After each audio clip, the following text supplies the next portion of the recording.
രാജിവെച്ച പോപുറത്ത് സ്ഥാനം രാജിവേ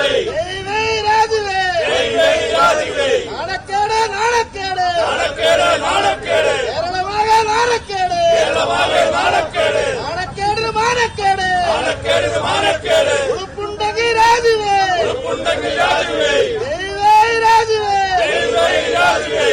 സ്ഥാനം രാജിവേ കാട്ടുകോഴി മാങ്ങൂട്ടമേ രാജിവെച്ച് പോപുറത്ത് രാജിവെച്ച് പോപുറത്ത്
MLA സ്ഥാനം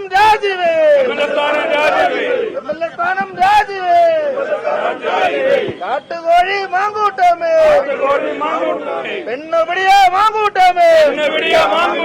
പെണ്ണുപിടിയ മാങ്കൂട്ടമേ രാജിവെച്ച പോപുറത്ത്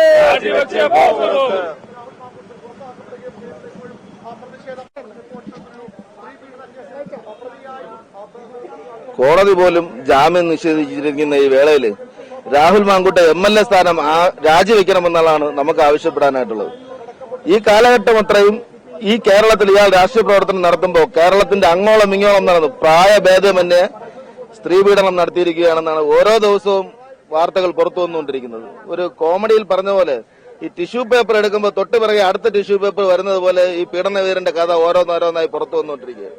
അതിനെല്ലാം ഉപരി സീനിയർ നേതാക്കളെപ്പോലും തന്റെ പാർട്ടിയിലായാലും മറ്റു പാർട്ടിയിലുള്ളവരായാലും തീർത്തും അതെല്ലാം തന്റെ കാൽച്ചൂട്ടിലാണെന്നുള്ള ഒരു ധിക്കാരത്തോടെ ഒരു അഹങ്കാരത്തോടുകൂടിയാണ് ഈ രാഷ്ട്രീയ മാലിന്യം കേരളത്തിൽ ഇതുവരെ പ്രവർത്തിച്ചിരുന്നത്.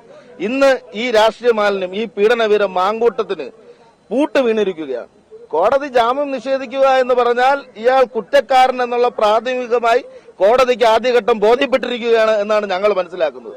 ഇങ്ങനെയുള്ള ഒരു പീഡനവീരൻ സ്വാഭാവികമായി അവരുടെ കോൺഗ്രസ് പാർട്ടി മാതൃകാപരമായി ഇപ്പൊ പുറത്താക്കിയിരിക്കുകയാണ്. ഇത് വളരെ നേരത്തെ ചെയ്യേണ്ടതായിരുന്നു. മറ്റേതെങ്കിലും രാഷ്ട്രീയ പാർട്ടിയിലായിരുന്നെങ്കിൽ ഇത്തരത്തിൽ ഒരു പ്രവർത്തനം തുടരാൻ കഴിയില്ലായിരുന്നു. പക്ഷെ കോൺഗ്രസ് ഈ കാലമത്രയും ഈ രാഷ്ട്രീയ മാലിന്യത്തെ പേറി സ്വയം അപഹാസ്യപ്പെടുക കൂടി ചെയ്തിരിക്കുകയാണ്. എങ്കിലും വൈകി വന്ന വസന്തം പോലെ വൈകി വന്ന തിരിച്ചറിവാണ് ഇപ്പോൾ കോൺഗ്രസ് പാർട്ടിക്ക് ഉണ്ടായിട്ടുള്ളത്. അതുപോലെ തന്നെ രാഹുൽ മാങ്കൂട്ടത്തിനെതിരെ വിമർശനം ഉന്നയിച്ചാൽ അത് സ്ത്രീകളായാലും പെൺകുട്ടികളായാലും നമ്മുടെ ഈ വാർഡിൽ തന്നെ നമ്മുടെ പ്രിയപ്പെട്ട ഈ വാർഡിലെ ജനങ്ങളുടെ കൌൺസിലർ ഗായത്രി ബാബു ഈ രാഹുൽ മാങ്കൂട്ടത്തിനെതിരെ ഒരു സ്റ്റേറ്റ്മെന്റ് പത്രക്കുറിപ്പിൽ കുറിച്ചപ്പോ വളരെ വലിയ സൈബർ അറ്റാക്കാണ് നേരിടുന്നത്. ഗായത്രി മാത്രമല്ല, ഈ കേരളത്തിലെ സ്ത്രീജനങ്ങൾ കോൺഗ്രസിലുള്ളവരായാലും മറ്റേതെങ്കിലും രാഷ്ട്രീയ പാർട്ടിയിലുള്ളവരായാലും സാംസ്കാരിക പ്രവർത്തകരായിരുന്നാലും ആരെങ്കിലും ഒരു വിമർശനം ഉന്നയിച്ചാൽ വളരെ വ്യാപകമായി അവർക്കെതിരെ സൈബർ ആക്രമണം അഴിച്ചുവിടുകയാണ്. എന്താണ് സൈബർ ആക്രമണം?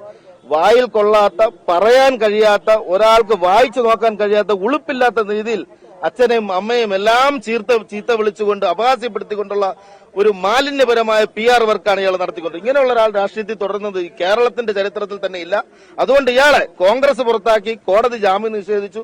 ഇനി ഇയാൾ MLA സ്ഥാനം കൂടി രാജിവെക്കണമെന്നുള്ളതാണ് ഞങ്ങൾക്ക് ആവശ്യപ്പെടുന്നത്. അതിന്റെ ഭാഗമായാണ് ഞങ്ങളിവിടെ പടക്കം പൊട്ടിക്കുകയും അദ്ദേഹത്തിന്റെ ഫോട്ടോ, അയാളുടെ പീഡനപീരന്റെ, അദ്ദേഹം എന്ന് ഇനി ആ വാക്കിന് അദ്ദേഹം അറിയിക്കുന്നില്ല. അതുകൊണ്ട് അയാളുടെ ആ പീഡനപീരന്റെ ഫോട്ടോ അടക്കം കത്തിച്ച് ഞങ്ങൾ ആഘോഷിക്കുകയാണ് ചെയ്തത്. ഇവിടെ MLA സ്ഥാനം അത് ഇനി ഞങ്ങളുടെ ഉപരിഘടകങ്ങളുണ്ട്, അവരുമായൊക്കെ ആലോചിച്ചെടുക്കേണ്ട തീരുമാനമാണ്. ഇത് ഞങ്ങൾ പ്രവർത്തകർ എന്നുള്ള നിലയിൽ ഞങ്ങൾ പെട്ടെന്നുണ്ടായ ഒരു വൈകാരികതയുടെ ഭാഗമായാണ് ഈ സന്തോഷം തീരുമാനം.